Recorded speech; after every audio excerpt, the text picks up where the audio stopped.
Hello hi ನಮಸ್ತೆ, welcome to the channel. ಎಲ್ಲರೂ ಹೇಗಿದ್ದೀರಾ ಅಂತ ಕೇಳೋ ಬದಲಾಗಿ ಮಳೆ ಕಮ್ಮಿ ಆಯಿತಾ ಅಂತ ಕೇಳ್ತಾ ಇದ್ದೀನಿ. ಯಾಕೆ ಅಂದರೆ ನಮ್ಮೂರಲ್ಲಂತೂ ಸಿಕ್ಕಾಪಟ್ಟೆ ಮಳೆ ಬರ್ತಾ ಇತ್ತು.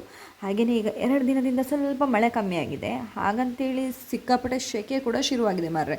ನಮ್ಮೂರಲ್ಲಿ ಒಂದಿನ ಮಳೆ ಬರಲಿಲ್ಲ ಅಂದರೆ ಮತ್ತೆ ಕೂತ್ಕೊಳ್ಳಿಕ್ಕೆ ಆಗೋದಿಲ್ಲ, ಅಷ್ಟು ಸೆಕೆ ಇರ್ತದೆ ಆಯಿತಾ. ಹಾಗೆ ನಾನು ಇವತ್ತು ಆಫೀಸ್ನಿಂದ ಸೀದಾ ಬಂದಿದ್ದು ನಮ್ಮ ದೊಡ್ಡ ಮನೆಗೆ ಬಂದು ನೋಡುವಾಗ ಹಲಸಿನಕಾಯಿಯ ರಾಶಿ ಇತ್ತು ಆಯಿತಾ. ನೀವು ಕೇಳ್ಬೋದು, ಇಷ್ಟೆಲ್ಲ ಹಲಸಿನಕಾಯಿ ತಿಂತೀರಾ ಅಂತೇಳಿ. ಇಲ್ಲ ಮಾರ್ರೆ, ಅದು ತಿನ್ನಲಿಕ್ಕಲ್ಲ ಆಯಿತಾ. ಅದು ನಾವು ತೋಳೆಯನ್ನೆಲ್ಲ ಬಿಡಿಸಿ ಉಪ್ಪಿನಲ್ಲಿ ಹಾಕಿಟ್ರೆ 1 ವರ್ಷದ ತನಕ ನಮಗೆ ಸಾಂಬಾರಿಗೆ ಬರ್ತದೆ ಆಯಿತಾ. ಹಾಗೆ ಅಲ್ಲಿಂದ ಸೀದಾ ಬಂದದ್ದು ನಾವು ಗದ್ದೆ ಹತ್ರ ಹೋಗುವ ಅಂತೇಳಿ. ಗದ್ದೆ ಹತ್ರ ಹೋಗುವ ಮನೆಯಲ್ಲಿ ಒಂದು ಸೀಬೆಕಾಯಿ ಮರ ಕೂಡ ಉಂಟು.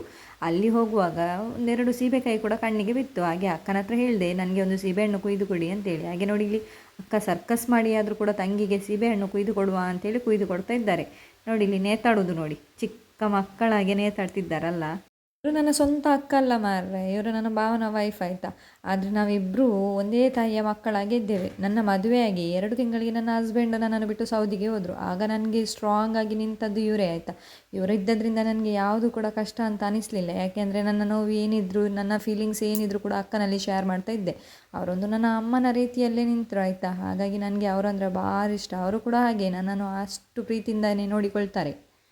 ಅಕ್ಕನಲ್ಲಿ ಹರಟೆ ಹೊಡೆದು ಗದ್ದೆ ಎಲ್ಲ ತಿರುಗಾಡುವಂತ ಬಂದದ್ದು. ಮಳೆಗಾಲದಲ್ಲಿ ಗದ್ದೆ ಎಲ್ಲ ತಿರುಗಾಡೋದು ಅಂದರೆ ಒಂದು ಖುಷಿ ಮಾರ್ರೆ, ಯಾಕಂದರೆ ನೀರೆಲ್ಲ ಬರ್ತಾ ಇರ್ತದಲ್ಲ.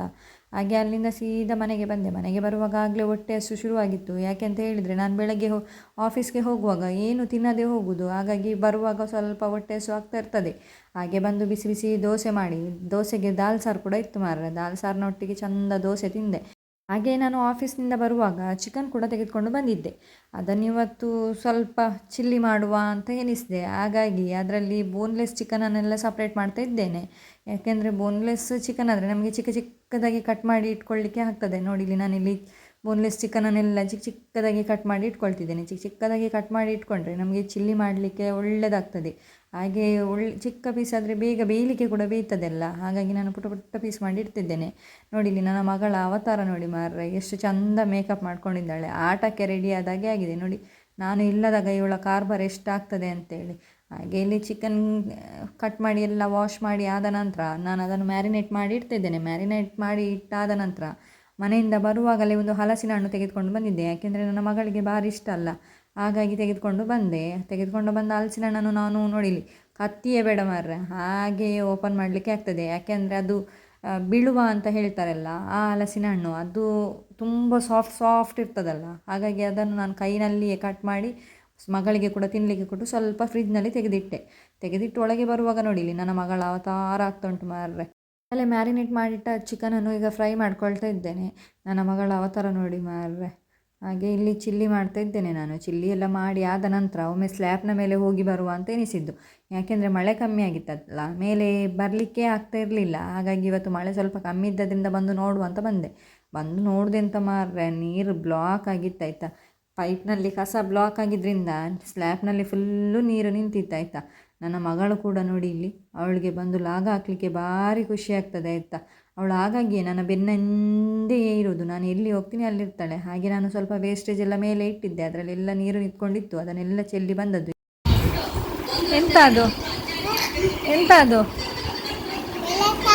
ಹಾಂ ಹಾಂ, ಹೌದಾ? ನಿಮಗೆ ಕನ್ನಡ ಬರುತ್ತಾ ಮಗ? ಕನ್ನಡದಲ್ಲಿ ಹೇಳಿ, ಎಂತ ಅದು? ಎಳೆ ಸಾರ್, ಅನ್ನ, ಕೋಳಿ. ಹಾಂ, ಹಾಗೆ ಹೇಳ್ಬೇಕಾಯ್ತಾ. ನಿನಗೆ ಮೇಕಪ್ ಯಾರು ಮಾಡಿದ್ದು? ನೀನೆಯಾ? ಭಾರಿ ಚಂದ ಆಗಿದೆ.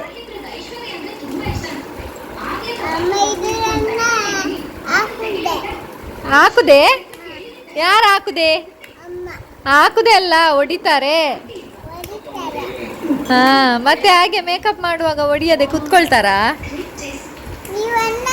ನನ್ನ ಮಗಳು ಕನ್ನಡ ಮಾತನಾಡೋದನ್ನು ಕೇಳಿದ್ರಲ್ಲ, ಅವಳಿಗೆ ಕನ್ನಡ ಅಷ್ಟು ಕ್ಲಿಯರಾಗಿ ಬರೋದಿಲ್ಲ. ಈಗ ಶಾಲೆಗೆ ಹೋಗಲಿಕ್ಕೆ ಶುರು ಮಾಡಿದ್ದಾಳಲ್ಲ, ಇನ್ನೂ ಕಲಿತಾಳೆ ಆಯಿತಾ. ಹಾಗೆ ನಾನು ಊಟ ಎಲ್ಲ ಮುಗಿಸಿ ಆಫೀಸ್ಗೆ ಹೋಗುವ ಅಂತ ಹೊರಟೆ. ಅಷ್ಟೊತ್ತಿಗೆ ನನ್ನ ಮಗಳು ನಾನು ಮನೆಗೆ ಬರ್ತೇನೆ ಅಂತ ಹೇಳಿದ್ಲು. ಹಾಗೆ ಅವಳನ್ನು ಕರೆದುಕೊಂಡು ಹೋಗಿ ದೊಡ್ಡ ಮನೆಗೆ ಬಿಟ್ಟು ಆಫೀಸ್ಗೆ ಹೋದೆ. ಆಫೀಸ್ನಿಂದ ಬರುವಾಗ ನಾನು ನಮ್ಮ ಮೇಲೆ ಮನೆಯಿಂದ ತೊಂಡೆ ಹಣ್ಣಿನ ಎಲೆಯನ್ನು ಕೊಯ್ದುಕೊಂಡು ಬಂದೆ. ಅದು ಯಾಕೆ ಅಂತ ಕೇಳ್ತೀರಾ? ನನ್ನ ಮಗಳು ಬೆಳಗ್ಗೆ ಎದ್ದೇಳುವಾಗ ಕಣ್ಣು ಸ್ವಲ್ಪ ಕೆಂಪಾಗಿತ್ತು, ನೋವು ಕೂಡ ಇಲ್ಲ ಅಂತ ಹೇಳ್ತಾ ಇದ್ಲು. ಹೀಗೆ ಡ್ರಾಪ್ಸ್ ಕೂಡ ಬಿಟ್ಟೆ. ಹಾಗೆ ನಮ್ಮ ಹಳ್ಳಿ ಕಡೆ ಒಂದು ನಂಬಿಕೆ ಕೂಡ ಉಂಟು. ತೊಂಡೆಕಾಯಿಯ ಎಲೆಯಲ್ಲಿ ಈ ರೀತಿ ಮುಖವನ್ನು ತೊಳೆದರೆ ಕಣ್ಣಿನಲ್ಲಿರುವ ಮರಳೇನಾದರೂ ಇದ್ದರೆ ಹೋಗ್ತದೆ ಅಂತೇಳಿ. ಹಾಗಾಗಿ ನಾನು ಕೂಡ ತೊಂಡೆಕಾಯಿಯ ಎಲೆಯನ್ನು ತಂದು ಅದರಿಂದ ನನ್ನ ಮಗಳ ಮುಖವನ್ನು ಚಂದ ಮಾಡಿ ತೊಳಿತಿದ್ದೇನೆ. ನನ್ನ ಭಾವನ ಮಗ ಕೂಡ ಮನೆಗೆ ಬಂದಿದ್ದ, ಸಂಜೆ ಮನೆಯಲ್ಲಿ ಕೂತ್ಕೊಳ್ತೇನೆ ಅಂತೇಳಿ. ಹಾಗಾಗಿ ಅವರಿಬ್ಬರಿಗೆ ಭಾರಿ ಖುಷಿಯಾಗಿದೆ. ಇಲ್ಲದಿದ್ದರೆ ನನ್ನ ಮಗಳು ಒಬ್ಬಳೇ ಆಗ್ತಾಳಲ್ಲ ಮನೆಯಲ್ಲಿ, ಅವಳಿಗೆ ಬೇಜಾರಾಗ್ತದೆ. ಇವತ್ತು ಅವಳ ಅಣ್ಣ ಕೂಡ ಇರೋದ್ರಿಂದ ಭಾರಿ ಖುಷಿಯಾಗಿದೆ. ನಮ್ಮ ಮನೆಯಲ್ಲಿ ನೋಡಿ ಕಣ್ಣ ಚಹಾ ಮಾಡಿ ಕುಡಿಯುವುದಾಯ್ತಾ. ನಮಗೆ ಹಾಲಿನ ಚಹಾ ಅಷ್ಟು ಇಷ್ಟ ಆಗೋದಿಲ್ಲ. ಹಾಗೆ ಮಕ್ಕಳು ಸ್ನಾನ ಎಲ್ಲ ಮಾಡಿ ಬಂದು ದೇವರಿಗೆ ಕೈ ಮುಗಿತಾ ಇದ್ದಾರೆ. ದೇವರಿಗೆ ಕೈ ಮುಗಿಯುವಾಗ ಕೂಡ ನೋಡಿ ಅವರು ಭಜನೆ ಮಾಡುವಾಗ, ನನ್ನ ಮಗಳಿಗೆ ಕನ್ನಡ ಅಷ್ಟು ಕ್ಲೀನ್ ಬರೋದಿಲ್ಲಲ್ಲ, ಅವಳು ಸ್ವಲ್ಪ ತಪ್ಪು ತಪ್ಪು ಭಜನೆ ಮಾಡ್ತಾಳೆ. ಹಾಗಾಗಿ ಅವಳಿಗೆ ಕೂಡ ನಗು ಬರ್ತಾ ಇತ್ತು. ಹಾಗೆ ಭಜನೆ ಎಲ್ಲ ಮಾಡಿ ದೇವರಿಗೆ ಕೈ ಮುಗಿದು ಹೊರಗಡೆ ಬಂದರು. ನಾನು ಮಕ್ಕಳಿದ್ದಾರಲ್ಲ, ಹಾಗೆ ಸಂಜೆ ಊಟಕ್ಕೆ ಏನಾದರೂ ಮಾಡುವ ಅಂತೇಳಿ ಎನಿಸಿ ಚಪಾತಿಯನ್ನು ಮಾಡ್ತಿದ್ದೇನೆ. ನನ್ನ ಮಗಳಿಗೂ ಅಷ್ಟೇ, ಮಗನಿಗೂ ಅಷ್ಟೇ, ಇಬ್ಬರಿಗೂ ಚಪಾತಿ ಅಂದರೆ ಭಾರಿ ಇಷ್ಟ. ಹಾಗಾಗಿ ಚಪಾತಿ ಮಾಡುವ ಅಂತೇಳಿ ಚಪಾತಿ ಹಿಟ್ಟನ್ನು ಕಲಸಿ ಒಂದು ಅರ್ಧ ಗಂಟೆ ಹಾಗೆ ಇಟ್ಟು ಹೋಗುವ ಅಂತೇಳಿ ಹೋದದಾಯ್ತಾ. ಅಷ್ಟೊತ್ತಿಗೆ ನನ್ನ ಮನೆಯನ್ನು ನನ್ನ ಮಕ್ಕಳು ಮಾಡಿರೋದು ನೋಡ್ರಿ ಮಾರ್ರೆ, ಪ್ಲೇ ಹೋಮ್ ಮಾಡಿಕೊಂಡಿದ್ದಾರೆ. ಆದರೂ ನಾನು ಎಂಥ ಮಾತಾಡಲಿಲ್ಲ, ಯಾಕೆಂದರೆ ಅವರು ಖುಷಿಯಿಂದ ಆಟ ಆಡುವಾಗ ನಾವು ಅದಕ್ಕೆ ಅಡ್ಡಿ ಮಾಡೋದು ಸರಿಯಲ್ಲಲ್ಲ. ಹಾಗಾಗಿ ಅವರನ್ನು ಆಟ ಆಡಲಿಕ್ಕೆ ಬಿಟ್ಟು ನಾನು ಬಂದದ್ದು ಚಪಾತಿ ಮಾಡುವ ಅಂತೇಳಿ. ನನಗೆ ಚಪಾತಿ ಮಾಡಲಿಕ್ಕೆ ಅಷ್ಟು ಚೆಂದ ಬರುವುದಿಲ್ಲ, ಆದರೂ ಕೂಡ ಮಾಡಿಕೊಡ್ತೇನೆ. ಚಪಾತಿಯ ಶೇಪ್ ಸರಿ ಬರಲಿಲ್ಲ ಅಂತೇಳಿ ನಗಲಿಕ್ಕೆ ಹೋಗಬೇಡಿ ಆಯಿತಾ. ನನಗೆ ಬಂದಷ್ಟು ಮಾಡೋದು. ಮಕ್ಕಳಿಗೆ ಶೇಪ್ ಹೇಗೆ ಇದ್ದರೇನು, ತಿನ್ನಲಿಕ್ಕೆ ರುಚಿಯಾಗಿದ್ದರೆ ಸಾಕು ಅಲ್ವಾ.